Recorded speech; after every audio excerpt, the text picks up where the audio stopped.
Okay, so everybody is talking about Will Smith and Chris Rock. What do you think about the Will Smith and Chris Rock situation? I'm frustrated. Ooh, no. She is so pissed. You know what? I honestly think that... Listen. Uh-oh. First of all that they talking about, they're in the wrong.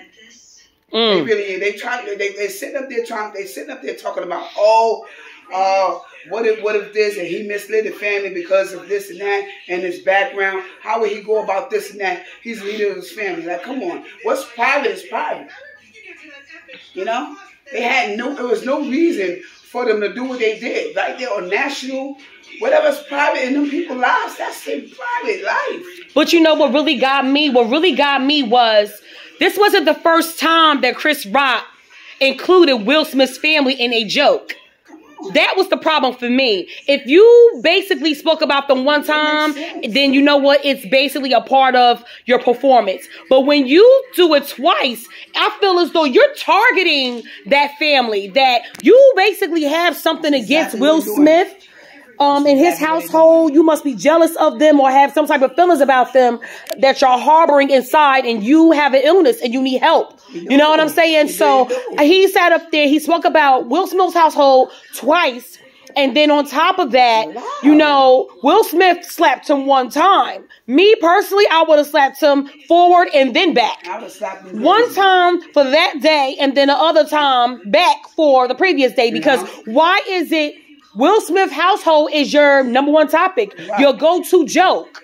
You could crack a joke about anybody else's family, but you want to crack a joke about Will Smith's household. And he stayed on it. Like, come on. That was not funny. And that's one thing. The second thing was, you could have took in consideration that as a black woman, and because you did the hair video, you know what I'm saying, black hair video, that it is something that, first of all, a woman has to deal with walking outside on a regular basis with society. You have got to be a very brave, strong woman of courage to come outside boldly without no hair on your head or cut extremely low, because people expect you to put a wig on. People expect you to do a sew-in or braid or whatever, because you must have hair. And we all must have hair. Like, a lot of women is going to back her up. Like, there's plenty of times I went bald.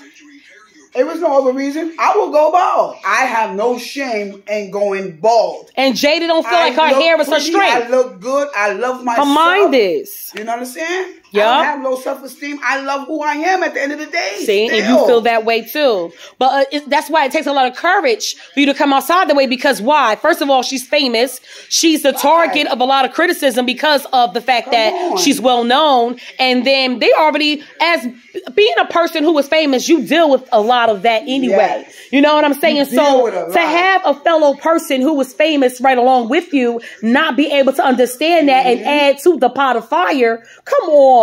You know, I was really disappointed in Chris. Very much. I'm not going to be watching these shows. Sorry. Well, you have it. I feel like this. I'm not supporting his movies. He did that when he did it. When he did that, he nipped it in the bud. Yeah, you disrespected a fellow black queen. I'm done with it. I'm done with him. You're constantly attacking your own people. What is wrong with you, Chris? I'm not invested in him. Now, don't get me wrong. I'm not invested in you no more, and I'm going to encourage my family members not to invest in you as well. Like, don't get me wrong. He could have handled it in another manner. He could have walked up on stage and said, you know what?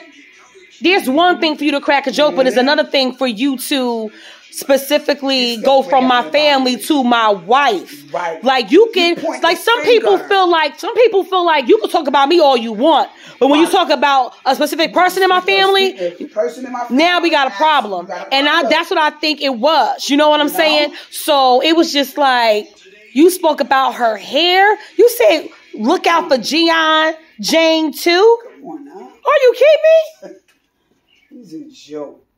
Come on. You don't know what her medical situation was, or if it wasn't even a medical situation. She could have been making a statement. But the thing about it is that you just don't do that. You don't do that. Publicity. You boldly did it because you did it, and they were sitting in the front row. Nasty. They were sitting in the front row. Yes, right in the front on the national TV. Spotlight. Nah. He lucky he's still breathing. Yeah, there you have it. People, they escalate. Like this younger man, what he was saying, it does escalate to be something else that we should be able to have this. No. In a situation like that, nope. In a situation like that, it's not happening. There you have it. So that's our opinion on the Will Smith smack Chris Rock situation. Chris Rock is very ill. He needs to go get help and stop targeting people because it wasn't a random joke. Sorry. It was some feelings that was harbored because this is the second time he did it. And with Will Smith, we don't have anything against how he handled it, but he could have also handled it another way. He could have verbally really fed him to the wolves by saying it's one thing to talk about me, but it's another thing for you to talk about my wife and her hair. That's disrespectful. He could have said that, but it don't matter. He had those two options, and I would have supported either one. So that's our conclusion and our, chapter on what happened between Chris Rock and Will Smith. Take care. That's Passion's Beauty Bar.